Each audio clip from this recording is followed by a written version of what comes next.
तुम्हें पता भी मेरे कितने व्यूज इस समय आ रहे हैं? क्यों बताऊं मैं हो कौन तुम जानने के? तो हर साल की तरह इस साल की शुरुआत भी हुई है एनटीसी भाई के एक नए लफड़े के साथ। और सबसे पहले तो जो लोग भाई ये वाला थंबनेल देख के यहाँ पर आए उनके लिए बहुत बहुत माफी, ये थोड़ा सा सार्कास्टिक टोन में बनाया था मैंने। तो बात करते हैं the man of the year NTC भाई की। तो लास्ट ईयर मेरे दूसरे चैनल पर मैंने ये वीडियो बनाई थी कि कैसे ये बंदा दूसरों का कंटेंट चोरी करता है इंस्पिरेशन के नाम पर, और अब ये व्यू की मजबूरी का फायदा उठा रहा है। जिन लोगों को पुराना कंटेक्स्ट नहीं पता उन लोगों के लिए इस वीडियो में पहले तो मैं उसका कॉपी करने वाला स्कैम बताऊंगा, उसके बाद ये कैसा इंसान है उसके बारे में कुछ चीजें, और फाइनली व्यू की मजबूरी का फायदा ये कैसे उठा रहा है। तो बात है 2024 एंड 2025 की स्टार्टिंग, वो लास्ट के दिसंबर जनवरी वाले महीनों की, जब नेशनल ट्रांसलेशन कंपनी एके एनटीसी के चेक किए दक्ष और क्रिश भाई ने, और उन्हें मालूम पड़ा कि इसका तो औजार ही खराब है। उन्हें मालूम पड़ा कि ये बंदा दूसरों की वीडियोस कॉपी नहीं कर रहा है, सीधा वही वीडियोस अपलोड कर दे रहा है, बस उनके ऊपर अपना बड़ा सा 4 मुखौटा वाला चेहरा लगा के, ताकि कोई स्ट्राइक ना मार दे। और इस बात की सफाई देने के लिए उसने बोला था कि जब मैंने अपना चैनल स्टार्टिंग में शुरू किया था तब मैंने अपनी ऑडियंस से पूछा था कि मैं ऐसा कर लूं ना, तुम्हें कोई दिक्कत तो नहीं होगी ना। अब ऑडियंस से क्या पूछ रहा है भाई? क्या वो कंटेंट ऑडियंस का था? नहीं, वो कंटेंट एक क्रिएटर का था जिसने वो कंटेंट बैठ के खुद बनाया था। क्या तूने उससे पूछा? नहीं। तेरी ऐसी हरकत के बाद उस कंटेंट क्रिएटर का क्या हुआ? क्या तूने ये जानने की कोशिश करी? नहीं। मैं दिखाता हूँ तुम्हें, मेरे ही चैनल की वीडियो पर इस भाई का एक कमेंट आया था कि कैसे एनटीसी ने इसकी वीडियो कॉपी करी और फिर इसके चैनल पर ही स्ट्राइक डाल दी और ओरिजिनल क्रिएटर का चैनल डीमोनेटाइज हो गया। और प्रणिक के पॉडकास्ट में भाई ने बोला कि वो कोई फ्लेम करके फॉरेन की कंपनी थी, उसने मेरे ऊपर स्ट्राइक डाल दी। हाँ भाई, फॉरेन की कंपनी होगी ना, इतना बड़ा आदमी हो गया तू, भारत में कंटेन ही नहीं कर पा रहा है। हर चीज में इसके बड़े बड़े नाम होते हैं, फॉरेन की जगहें होती हैं और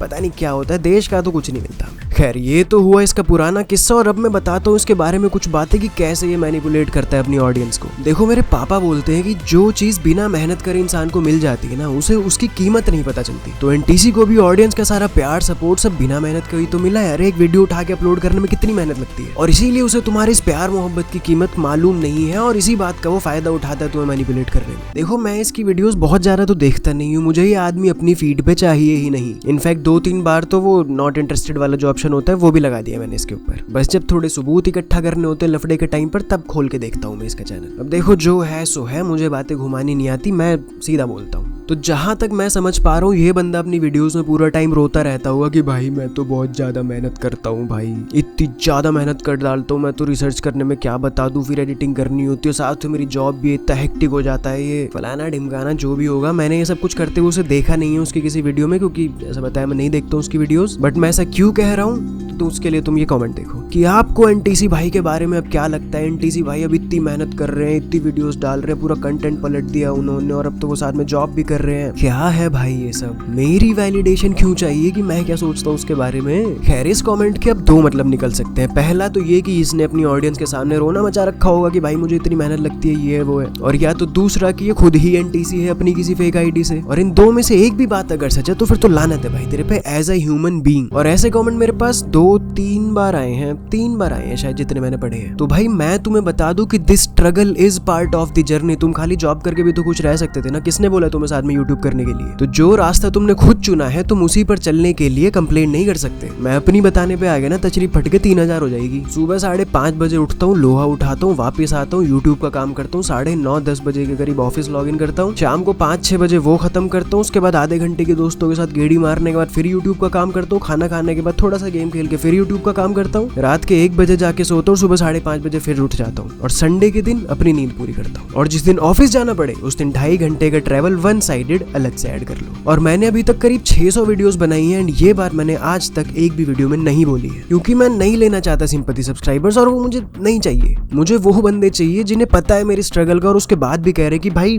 तुम रोज वीडियो डालो। और ये बंदा जितनी भी मेहनत कर रहा है उसका फल तो मैं कहूंगा इसे 8-10 गुना होके मिल रहा है। मेरी तो खुद ऑडियंस परेशान है कि भाई मेरे पास व्यूज क्यों नहीं आ रहे, लेकिन असल बात ये है कि जिसने खुद से कंटेंट बनाया होता है उसके पास अगर 4 भी ऐसे कमेंट आ जाए ना, अगली वीडियो की मोटिवेशन खुद ब खुद आ जाती है। लास्ट टाइम जब इनके ऊपर कॉपी करने के आरोप लगे थे तो इन्होंने पहले तो बोला था कि मैं ऑडियंस से पूछ कर करता हूँ, उसके बाद इन्होंने बोला कि मैं प्रॉम्प्टिंग करता हूँ और दूसरे क्रिएटर्स भी वही करते हैं, इसीलिए हमारा कंटेंट सेम आ जाता है। तो मतलब प्रॉम्प्टिंग करते हो उसका मतलब तुम कॉपी नहीं करते, तो तुमने ऑडियंस से क्या पूछा था? और अगर ऑडियंस से पूछा था और तुम कॉपी करते हो तो फिर ये प्रॉम्प्टिंग वाला भांगड़ा बीच में कहाँ से आ गया। और ये प्रॉम्प्टिंग वाली हरकत के लिए मैंने पिछली वीडियो में भी कहा था कि this is not how it all works. ये मेरे पिछले साल वाली वीडियो में से एक पार्ट देखो जरा। प्रॉम्प्टिंग होती है, अगर तुम क्रिएटर होगे तो शायद तुम्हें पता होगा, एक प्रॉम्प्टिंग होती है, जैसे कोपायलट है, जो जैसे हमारे उसका गूगल का शायद से कोपायलट है, या फिर चैट जीपीटी ले लो। यहाँ पे तुम प्रॉम्प्टिंग करोगे, जैसे तुम्हारे दिमाग में कोई आइडिया आया, वहां से तुम लिखने लगे कि भाई ये वाली चीज यहाँ पे हमने इसमें मेरे को ये वाला चाहिए। अब वो वाली प्रॉम्प्ट के बाद जो रिजल्ट आएगा ना, जो सपोज करो स्क्रिप्ट बन के आई है,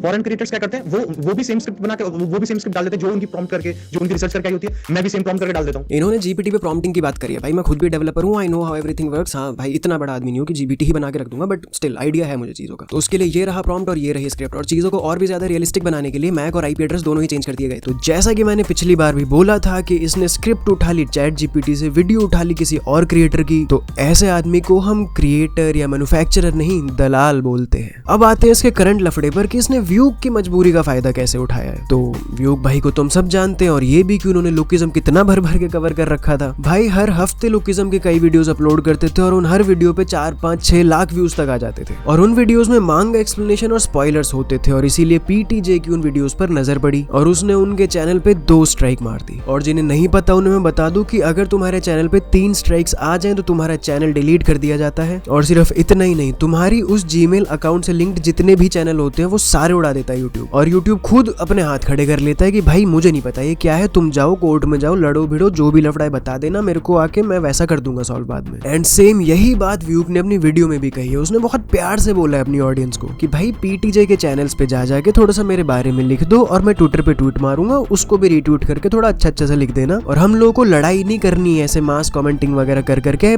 परेशान नहीं करना है सामने वाले को, बहुत इज्जत और तमीज के साथ बोलना है, क्योंकि व्यूग भाई ने खुद भी माना है कि उनकी भी गलती है इतना सब करने में। तो यहाँ तक तो बात समझ में आती है, लेकिन जहां मैटर बड़े होते हैं वहां एनटीसी भाई खड़े होते हैं सबसे आगे झुक के। तो फिर एनटीसी भाई ने आके बोल दिया कि भाई मैं भी बड़ा क्रिएटर है, मेरे को भी अंदर लो ना। लेकिन भाई एनटीसी भाई को तो दिया जाता है ना, लिया थोड़ी ना जाता है। और इनकी बातों के हिसाब से इनके पास स्ट्राइक व्यूग से भी पहले आ गई थी, पर असल में सच ये है कि इनके पास लुकिज्म की वजह से एक भी स्ट्राइक आई ही नहीं। और इस बात का सबूत ये है कि इनके डिस्कॉर्ड सर्वर पे 6 लुकिज्म वीडियोस अपलोड हुई हैं ऐसा दिख रहा है, और उतनी ही वीडियोस इनके चैनल पे भी दिख रही हैं। बट असल में जिस वीडियो पे स्ट्राइक जाती है यूट्यूब तुरंत उस वीडियो को डाउन कर देता है। पर चलो ठीक है, झुके झुके भाई के दर्द हो गई होगी, तो अब दर्द का रस भी तो चाहिए ना इनको। तो उन्होंने बोल दिया जाकर कि मैंने पीटीजे से बात कर ली है, बाकायदा वीडियो कॉन्फ्रेंस पे कई बार, मल्टीपल मीटिंग्स, और मैंने सबका चैनल बचा लिया, मैंने सबके चैनल से स्ट्राइक हटवा दी है। अबे भाई व्यूग जो सबसे बड़ा आदमी है इस फील्ड का, जिसका सबसे लॉयल ऑडियंस बेस है, मतलब तुम एक बार जाके पीटीजे का अकाउंट खोल के देखो, एकदम भर दिया है भाई लोगों ने वहां पे। बहुत प्यार से उन्होंने रिक्वेस्ट करी हुई है कि प्लीज पीटीजे भाई व्यूग के चैनल से स्ट्राइक हटा दो। इतना सब मास सपोर्ट कर देने के बावजूद भी पीटीजे ने व्यूग की एक भी मेल का रिप्लाई तक नहीं किया था, और ये भाई बैठ के उनके साथ वीडियो कॉल पे चैटे कर रहे हैं। और इस बात का सबूत तो खुद व्यूग और प्रिफित ने दिया है इन कमेंट्स के द्वारा। साफ साफ मना कर दिया है कि एनटीसी और ये यूजी जो भी है, इन्होंने कुछ हेल्प नहीं करी है, इनकी वजह से कुछ भी नहीं हो पाया। इसकी वीडियो पे स्ट्राइक आ भी नहीं सकता था, क्योंकि इसने अपनी वीडियोस में ना तो मांगा पैनल लगाया है ना फिर कुछ और, इसने तो केवल रिव्यू दिया है ना एक चीज का, और किसी भी चीज के बारे में अपना पब्लिक ओपिनियन रखना is a right to everyone. And the audacity of this thing always amuses me. इस बंदे ने पूरी वीडियो बना दी है जाकर कि भाई मैंने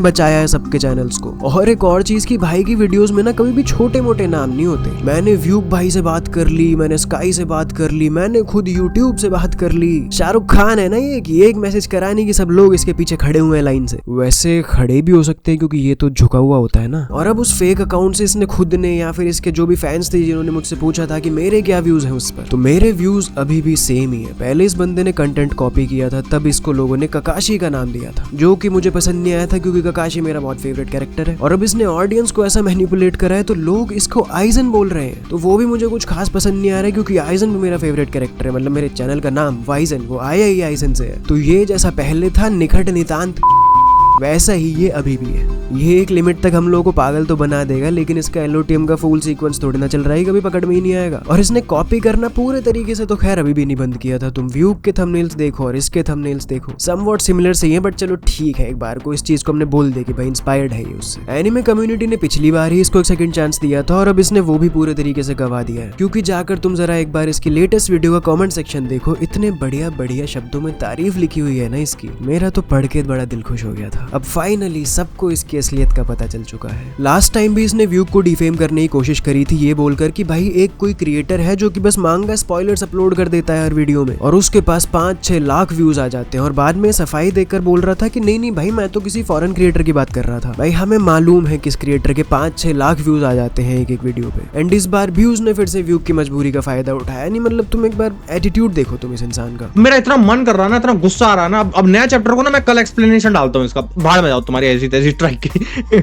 मेरे को इतना गुस्सा आ रहा है ना अभी, क्या बता दो अभी स्ट्राइक किसे कहते हैं।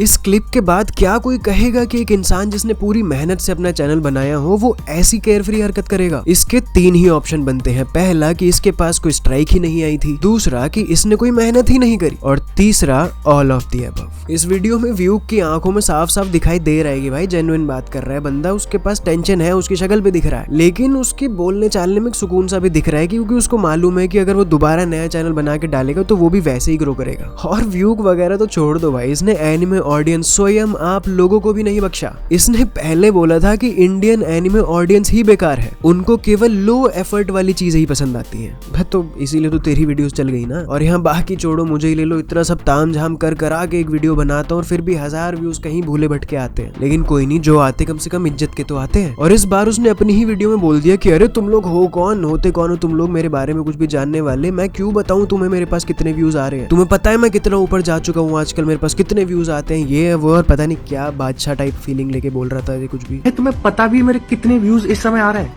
क्यों बताऊं मैं हो कौन तुम जानने के। देखो 2 टाइप के लोग होते हैं। पहले वो जो अपना नाम बना के ऊपर उठते हैं, जैसे कि दर्शन रावल, सीधे मौत, कृष्णा, अरिजीत सिंह, और दूसरे वो जो कि अपना नाम गिरा के फेमस होते हैं, जैसे कि ढिंचैक पूजा। तो एनटीसी को एनिमे कम्युनिटी का ककाशी या फिर आइजन बोलकर इतने लेजेंडरी कैरेक्टर्स की बेइज्जती करनी बंद करो और इसको एनिमे कम्युनिटी की ढिंचैक पूजा बोलना शुरू करो। एंड मोस्ट इंपॉर्टेंटली इसकी वीडियोस देख के इसको सपोर्ट करना बंद करो, क्योंकि इस आदमी को ना तो इस आर्ट की कदर है और ना ही अपनी ऑडियंस की। फिलहाल इस मुद्दे पर इतना ही, और उम्मीद है कि अब मेरे ऊपर कोई पलटवार नहीं करेगा अभी भी इस आदमी को सपोर्ट करने के लिए। बाकी अगर किसी ने किया तो पार्ट 2 आ जाएगा। बाकी इस सब पर और बात करने के लिए you guys can join my Discord और यूज द कमेंट सेक्शन। और हाँ, डिस्कॉर्ड पर 100 एक्टिव मेंबर्स होते ही एक गिव अवे किया जाएगा, जो कि हर एनिमे फैन के काम की चीज होगी ही होगी, तो वो जरूर से ज्वाइन कर लेना। और फिलहाल तुम लोग इसे देख सकते हो, this is the explanation for the manga, the case study of Vanitas. ये एक वैम्पायर रिलेटेड मांगा है, थोड़ा अलग सा जॉनर लगा तो मैंने इसके ऊपर बना दिया। और या फिर तुम लोग देख सकते हो, इसे एक बहुत ही स्पाइसी मानो, इसे सुन के मजा आ जाएगा तुम लोगों को। पर फिलहाल इस वीडियो में इतना ही, बाय बाय।